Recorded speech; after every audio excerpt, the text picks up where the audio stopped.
नमस्कार बच्चों। आज मैं आपकी पाठ्य पुस्तक क्षितिज भाग 2 के पाठ दूसरा राम लक्ष्मण परशुराम संवाद को लेकर उपस्थित हुई हूँ। बच्चों, यह पाठ गोस्वामी तुलसीदास जी के द्वारा रचित है, अर्थात इसके कवि जो हैं तुलसीदास जी हैं। और गोस्वामी तुलसीदास जी का जन्म 1532 ईस्वी में उत्तर प्रदेश के बांदा जिले में गांव राजापुर में हुआ था। तुलसीदास भक्ति काल के राम भक्ति शाखा के कवि माने जाते हैं। इसी मार्ग पर चलते हुए उन्होंने अपने आराध्य देव मर्यादा पुरुषोत्तम श्री राम के माध्यम से नीति, स्नेह, शील, विनय, त्याग जैसे आदर्शों को प्रतिष्ठित किया है। उनकी प्रमुख रचनाएं हैं कवितावली, गीतावली, दोहावली, कृष्ण गीतावली और विनय पत्रिका। उन्होंने अपनी रचनाएं अवधी भाषा में लिखी हैं और कहीं कहीं ब्रज भाषा का भी प्रयोग किया है। उनकी मृत्यु 1623 में काशी में हुई। बच्चों, जैसा कि पाठ का नाम है राम लक्ष्मण परशुराम संवाद, तो इस पाठ में, इस कविता में राम लक्ष्मण परशुराम संवाद का वर्णन है, जो कि तुलसीदास जी की रचना रामचरितमानस के बालकांड का एक अंश है। इस अंश में सीता स्वयंवर में रामचंद्र द्वारा शिव धनुष भंग किए जाने के पश्चात परशुराम का अत्यंत क्रोधावस्था में राजा जनक के दरबार में आने और राम लक्ष्मण के साथ हुए उनके संवाद को प्रस्तुत किया गया है। इस कविता में बच्चों, जहाँ एक ओर लक्ष्मण की वीर रस से भरी व्यंग्योक्तियाँ हैं, तो दूसरी तरफ परशुराम का क्रोध से भरा हुआ संवाद भी है। तो बच्चों, शुरू करते हैं राम लक्ष्मण परशुराम संवाद। बच्चों, इस कविता में तुलसीदास जी ने चौपाई और दोहा छंद का प्रयोग किया है। तो पहली चौपाई देखते हैं। रात संबुधन भंज निहारा, होइए क्यों एक दास तुम्हारा। आयसु कहाँ कहिए किन मोही, सुन रिसाई बोले मुनि कोही। इस चौपाई में बच्चों परशुराम के क्रोध को देखते हैं, और जब राम परशुराम के क्रोध को देखते हैं तब राजा जनक के दरबार में सभी लोग डर जाते हैं, भयभीत हो जाते हैं। तो श्री राम आगे बढ़कर कहते हैं कि नाथ हे नाथ, अर्थात नाथ जो है परशुराम को बोला जा रहा है। शंभुधन, शंभु का अर्थ होता है शिव, शंभु मिस शंकर, शिव, धनु मिस धनुष, शिव का धनुष भंज निहारा, तोड़ा गया है। हे नाथ, भगवान शिव के धनुष को तोड़ने वाला, होइए क्यों एक दास तुम्हारा, आपका कोई एक दास ही होगा। यानी भगवान शिव के धनुष को तोड़ने वाला आपका कोई एक दास ही होगा। आयसु कहा कहिए किन मोही, आयसु मीन्स आज्ञा, कहा कहिए किन मोही, भगवान शिव के धनुष को तोड़ने वाला आपका कोई दास ही होगा। तो बताइए, आयसु आज्ञा दीजिए, क्या आज्ञा है। आप मुझसे क्यों नहीं कहते हैं, कहिए किन मोही, मोही मीन्स मुझसे, आप मुझसे कहिए क्यों नहीं कहते हैं, क्या आज्ञा है। आयसु कही, कहा आयसु कहिए मीन्स आयसु दीजिए, आज्ञा दीजिए, आप मुझसे क्यों नहीं कहते हैं। सुनि रिसाई बोले मुनि कोही, मुनि कोही, मुनि मीन्स परशुराम जो हैं, मुनि परशुराम को ही मिसक्रोधित होकर के बोले, सुन, राम की सभी बातों को सुनकर रिसाई, क्रोधित होकर के परशुराम बोलते हैं। क्या बोलते हैं। सेवक सो जो करे सेवकाई, सेवक सो, सेवक तो वो होता है जो करे सेवकाई, जो सेवा करे। अरि करनी कर करी लड़ाई, अरि मीन्स होता है शत्रु, दुश्मन, करनी मीन्स शत्रु के समान कार्य करना, करी करिए लड़ाई और फिर लड़ाई करे, ठीक है। तो सेवक तो वो होता है जो सेवा करे, लेकिन शत्रुता का काम करके तो क्या होता है, लड़ाई ही होती है। करी लड़ाई, शत्रुता का काम करके तो लड़ाई ही मोल ली जाती है। सुनो राम जय शिव धनु तोरा, हे राम सुनो। परशुराम कहते हैं राम से कि हे राम सुनो, जय जिसने भी शिव मिस शिव का, शंकर का धनुष तोड़ा है। सहस भाहु सम सो रिपु मोरा, सहस्त्र भाव के समान वह रिपु मिस शत्रु, मोरा मिस मेरा, वह सहस्त्र बाहु के समान ही मेरा शत्रु है। सो बिलगाऊ बिहाई समाजा, सो बिलगाऊ वो, सो मिस वह, बिलगाऊ मिस अलग हो जाए, बिहाई समाजा इस समाज से, इस सभा में जितने लोग बैठे हुए हैं उनसे अलग हो जाए। न ते मार जाहे सब राजा, नहीं तो मारे जाएं, मार दूंगा सब राजाओं को। यहाँ पर बैठे, सभा में बैठे सभी राजा मारे जाएंगे। सुनि मुनि वचन लखन मुस्काने। अब परशुराम के इन वचनों को सुनकर के मुनि मीन्स परशुराम के इन वचनों को सुनकर के लखन मिस लक्ष्मण मुस्कुराने लगते हैं। बोले परशु धरे अवमाने, और परशुराम का अवमाने मिस अपमान करके बोलते हैं। बहुधनुई तोरी लरिकाई, लरिकाई मिस बचपन में, तोरी मिस तोड़ी हैं, धनुही मिस धनुष, बहुत से धनु ही वो होता है बच्चों जिस छोटे से धनुष को धनु ही बोलते हैं। बहु मिस बहुत सारी, लड़काई मिस बचपन में हमने बहुत से बहुत से धनुष तोड़ डाले हैं। कभू न असी रिस कीनी गुसाई, लेकिन किंतु आपने ऐसा क्रोध, गुसाई मिस स्वामी, गुसाई का मतलब होता है स्वामी, हे स्वामी कभू कभी भी, रिस मिस गुस्सा क्रोध, आपने ऐसा गुस्सा ऐसा क्रोध कभी नहीं किया। यही धनु पर ममता के हेतु, यही धनु पर, इसी धनुष पर आपकी इतनी ममता क्यों है। सुनी रिसाई कहे भृगुकुल केतु, यह सुन करके सुनी रिसाई क्रोधित हो करके भृगुकुल जो है ये कुल का नाम है, भृगुकुल के थे परशुराम। केतु भृगुकुल की पताका, ठीक है, किसे कहा गया है, परशुराम को। भृगुकुल की केतु अर्थात पताका किसे कहा गया, परशुराम को। तो यह सब सुन करके परशुराम जो होते हैं वो क्रोधित हो जाते हैं। क्रोधित होकर क्या बोलते हैं, रिसाई में क्रोधित हो जाते हैं। रे नृप बालक, ये दोहा है बच्चों, 2 लाइन का। रे नृप बालक काल बस बोलत तोहे ना संभार। लक्ष्मण की व्यंग भरी बातों को सुनकर के परशुराम क्रोधित स्वर में बोलते हैं कि हे राजा के पुत्र नृप बालक,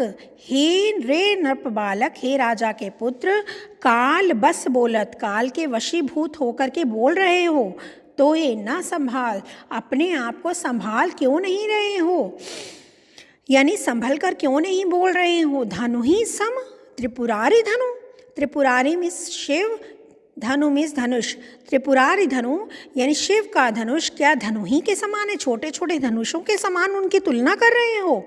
विदित सकल संसार, यह सारा संसार ही जानता है, यानी समस्त विश्व में विख्यात भगवान शिव का यह धनुष क्या तुझे बचपन में तोड़े हुए धनुषों के समान ही दिखाई पड़ रहा है।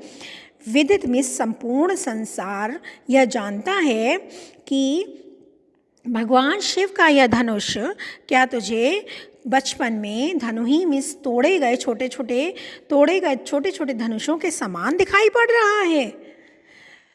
तो इस प्रकार से जो लक्ष्मण हैं की बातों को सुन करके परशुराम इस प्रकार से अपना क्रोध व्यक्त करते हैं।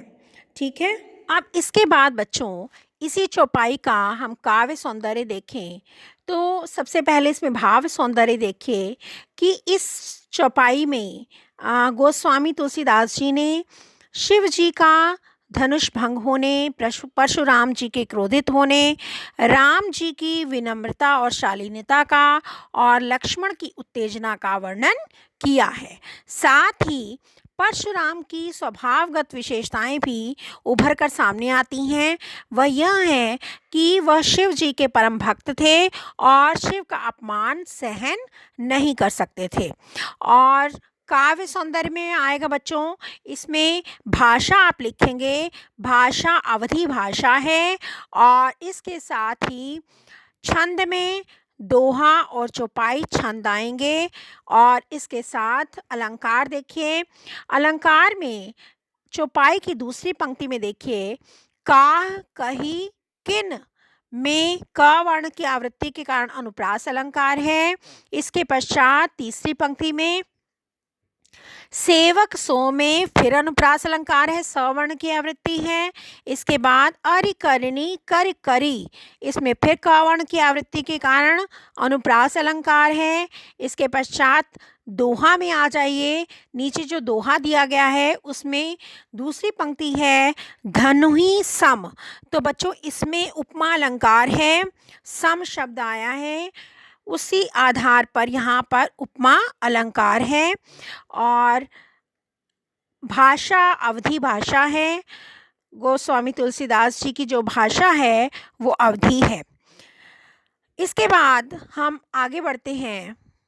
अगला काव्यांश देखिए बच्चों, लखन कहाँ हस हमरे जाना, सुनो देव सब धनुष समाना, काछति लाभ जून धन तोरे, देखा राम नयन के भोरे। तो बच्चों यहाँ पर इस चौपाई में लक्ष्मण जी हंसकर परशुराम से कहते हैं, लखन कहा, लखन मीन्स लक्ष्मण, कहा कहते हैं, लक्ष्मण जो है हंसकर कहते हैं, हंसी हंसकर, ठीक है। हमरे जाना, परशुराम से कहते हैं कि हे देव, हे मुनि सुनिए, हमरे जाना मीन्स हमारी समझ में, तो सब धनुष समाना, सभी धनुष समान है, ठीक है। क्योंकि पहले दोहे में, पहली चौपाई में हमने पढ़ा कि परशुराम जो कहते हैं कि तुम त्रिपुरारी के धनुष को और शिव जी के धनुष को तुम धनु ही बता रहे हो, यानी छोटा मोटा धनुष बता रहे हो, छोटा मोटा धनुष समझ रहे हो। तो वो कहते हैं, इसके बाद लक्ष्मण कहते हैं कि लक्ष्मण जो हैं हंस कर कहते हैं, हमरे जाना, हमारी समझ में तो, हे देव सुनिए, हमारी समझ में तो सब धनुष समाना, सभी धनुष एक ही जैसे हैं, एक ही समान हैं। का क्षति लाभ जून धन तोरो, क्षति मीन्स हानि, नुकसान, लाभ मीन्स लाभ, फायदा, और जून का मतलब होता है पुराना, जून धनु पुराना धनुष, तोरे तोड़ने पर, ठीक है। फिर इस पुराने धनुष को तोड़ने में किसी की क्या हानि और क्या लाभ होगा, ठीक है। का क्षति लाभ, का क्षति लाभ जून धनु तोड़े, इस पुराने धनुष को तोड़ने में किसी की क्या हानि और क्या लाभ होगा। देखा ना राम नयन के भोरे, राम ने तो देखा, देखा है राम ने, राम, नयन मीन्स नए, भोरे धोखे में, भोरे मीन्स धोखे में, क्योंकि राम ने भी इसे नए धनुष के धोखे में ही तोड़ा था। नयन मीन्स नए और भोरे मीन्स धोखे में, क्योंकि राम ने तो इसे नए धनुष के धोखे में ही तोड़ा था। छुअत टूट रघुपत ना दोसु, छुअत छूते ही टूट गया है, रघुपति राम, रघुपति मीन्स राम, ना दोसु कोई दोष नहीं है। इसका अर्थ है बच्चों कि यह धनुष तो राम के छूते ही टूट गया है, इसमें श्री राम का कोई भी दोष नहीं है। मुनि बिन काज करे कतुरोसु, मुनि हे मुनि, बिना किसी बात के, बिन काज करे, बिना किसी बात के आप क्यों क्रोध कर रहे हैं, बिना किसी कारण के आप क्यों क्रोध कर रहे हैं। करे कत रोसु, रोसु मीन्स क्रोध, हे मुनि बिना किसी कारण के आप क्यों क्रोध कर रहे हैं। बोले चिते परसु की ओरा, बोले बोल रहे हैं, क्या बोलते हैं, लक्ष्मण की इन बातों को सुन करके अब परशुराम क्या उत्तर देते हैं? परशुराम का जो क्रोध है और भी बढ़ जाता है लक्ष्मण की जब इन बातों को सुनते हैं तो वो क्या कहते हैं? बोले चिते, चिते मीन्स देख करके बोलते हैं, परशुराम बोलते हैं, वह अपने परसु, परसु मीन्स फरसे की ओर देख करके बोलते हैं, ओरा मीन्स ओर, ठीक, बोलते हैं, चिते मीन्स देख करके, परसु मैंने फरसे की ओरा की ओर देख करके, यानी परशुराम अब अपने फरसे की ओर देखकर बोलते हैं, रे सठ, हे दुष्ट, सठ मीन्स दुष्ट, सुनेऊ स्वभाव न मोरा, तुमने मेरे स्वभाव के बारे में नहीं सुना है, तुमने मेरे स्वभाव के विषय में नहीं जाना है। बालक बोल बंधो नहीं तो ही, बालक बोल, मैं तुझे बालक समझकर, बंधो मीन्स वध, वध करना, नहीं तो ही, मैं बालक समझ करके तुम्हारा वध नहीं कर रहा था, केवल मुनि जड़ जान ही मोही, और तुम केवल मुझे सिर्फ मुनि समझ रहे हो, केवल मुझे ब्रह्मचारी समझ रहे हो, बस तू मुझे केवल मुनि मत समझ। बालक बोल बंधु नहीं तो ही, मैं तो केवल बालक समझ करके तुम्हारा वध नहीं कर रहा था, और केवल मुनि जड़ जान ही मोही, और तुम मुझे केवल जड़, केवल मुनि समझ रहे हो। बाल ब्रह्मचारी अति को ही, अब अपनी विशेषताएं गिनवा रहे हैं परशुराम, कहते हैं कि मैं तो बाल ब्रह्मचारी हूँ, और क्या हूँ? अति को ही मीन्स क्रोधी स्वभाव का हूँ, मैं बाल ब्रह्मचारी हूँ और अत्यंत क्रोधी स्वभाव का व्यक्ति हूँ।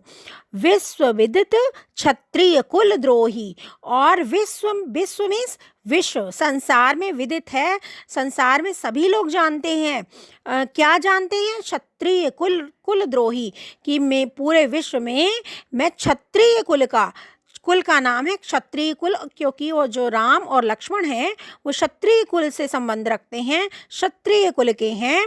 तो परशुराम कहते हैं कि मैं पूरे विश्व में क्षत्रिय कुल के घोर शत्रु के रूप में प्रसिद्ध हूँ। द्रोही, द्रोही मीन्स शत्रु, पूरे विश्व में मैं क्षत्रिय कुल का द्रोही के रूप में प्रसिद्ध हूँ।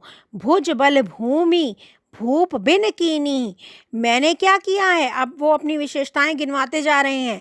भुज बल, अपनी भुजाओं के बल पर मैंने क्या किया है? अपनी भुजाओं के बल पर भूमि, भूमि को, भूप मीन्स राजाओं के, बिन कीनी, मैंने अपनी भुजाओं के बल से पृथ्वी को कई बार, विपुल बार, विपुल बार मीन्स कई बार, कई बार महिदेव है, महिदेवे मीन्स ब्राह्मणों को, महिदेवे मीन्स ब्राह्मणों को, दीनी मीन्स दे दी है।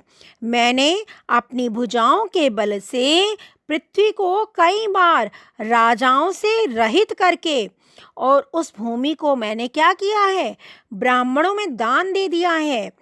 भुज बल, अपनी भुजाओं के बल से भूमि को, भूप बिन कीनी, मैंने राजाओं से हीन करके उस भूमि को, महिदीनी, मैंने ब्राह्मणों को दान में दे दिया है।